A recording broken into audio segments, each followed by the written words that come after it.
Rise to fight. Et les hommes et les femmes libres se lèveront pour se battre.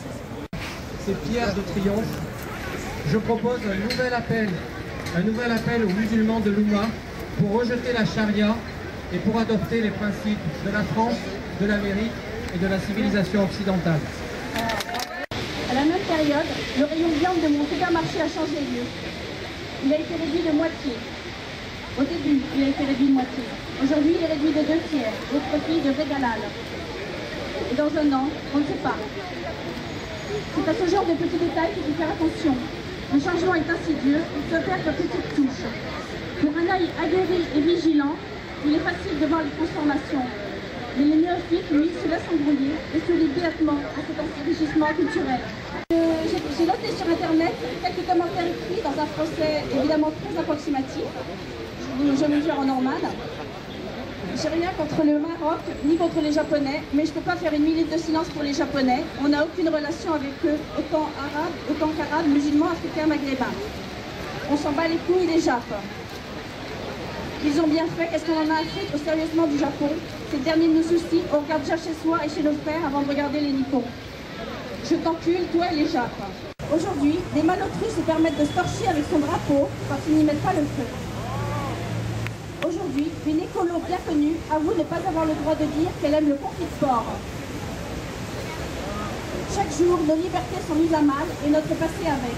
La France est devenue une née sous X, ses racines perdues, son état civil ignoré, son histoire violée, ses enfants martyrisés, son ADN désagrégé.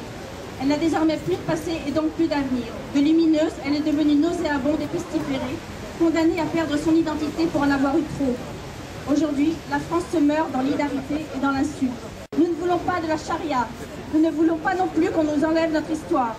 Nous ne voulons pas être bafoués et vendus par des collabos sans scrupules et sans âme. Nous ne voulons pas risquer nos vies pour avoir refusé une cigarette ou avoir bu un café pendant le ramadan. Nous ne voulons pas que des libraires risquent leur vie tous les jours en ouvrant leur boutique. Nous ne voulons pas être violés parce que nous portons des jupes. Nous ne voulons pas d'une France défigurée et à la plaisir que je m'adresse à vous aujourd'hui. Cela fait déjà 1 an qu'a eu lieu notre apéro saucisson pinard, date à laquelle j'ai connu Riposte Laïque.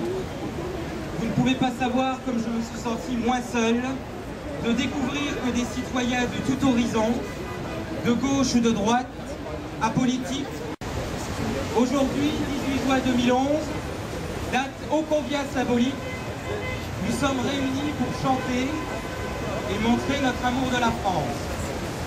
Oui, cette France que j'aime, c'est celle des conquêtes sociales, arrachée au patronat et à la grande bourgeoisie, par ces milliers d'ouvriers, par ces millions d'ouvriers français en 1936, et de traquer le politiquement incorrect, le moindre propos contre l'islam et contre l'immigration.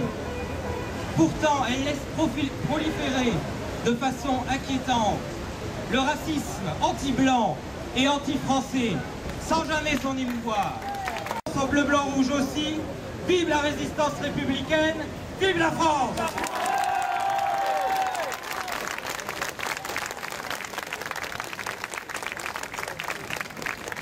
Raciste qui avait osé faire une campagne pour que les Suisses puissent voter pour qu'ils aient ou pas des minarets.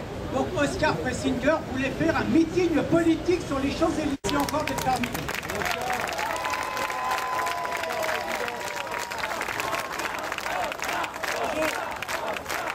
Caractéristique du facho classique et habituel, la queue de cheval en plus. Chers amis, mon bon voisin, je suis passé vous faire un petit coucou depuis la Suisse. Vous savez, la Suisse, c'est ce petit pays à l'est où ce n'est pas le lait, le miel qui coule à flot, mais le fromage fondu. Nous-t-il volatile? On ne l'entend plus chanter. On ne voit plus son plumage qui colore. Pies et corbeaux semblent lui avoir les yeux cavés. Les sanglots longs montent à la surface d'un pays où les violons se taisent. Super Dupont qui doit reprendre du service, Tagada. Vous savez, le héros mythique de Gottlieb avec son béret et sa baguette. Lui seul, archétype du français moyen, pourra faire quelque chose. Mais sa baguette de pain magique ne suffit plus. Alors il se rappelle ses racines, son terroir, ses traditions et coutumes millénaires. Il redevient un résistant. Ses armes sont pacifiques, cependant, c'est à coups de saucisson et de pinard que Super Dupont monte à l'assaut du déni de soi, de la lâcheté et de l'autoflagellation. Ô toi, mon frère humain, qui ne respecte rien, qui ne voit que des chiens sur sol européen, guidé par une foi dont tu as fait ta loi, tu oppresses les tiens en insultant les miens.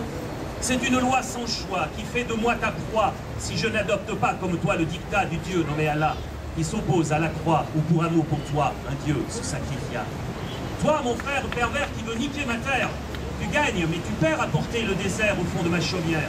Tu me voles ma terre, la terre de Voltaire. Nos pavés séculaires sont lourds de tes prières. Les pierres tapissées du fiel de tes chimères nous déclarent la guerre et promettent l'enfer au fils de Prométhée qu'à l'aide de tes frères, tu as déjà fait taire.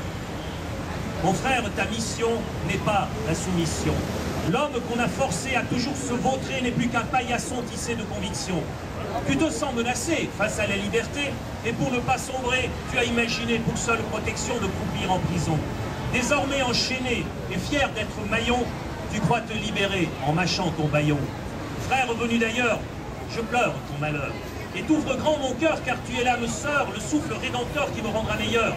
Mais privé de pudeur, tu fais régner la peur. Tes rêves de grandeur font de toi un tueur qui veut avoir le beurre et puis l'argent du beurre. Tu agis pour la gloire d'un mot dans un grimoire et de ton regard noir, tu fusilles l'espoir.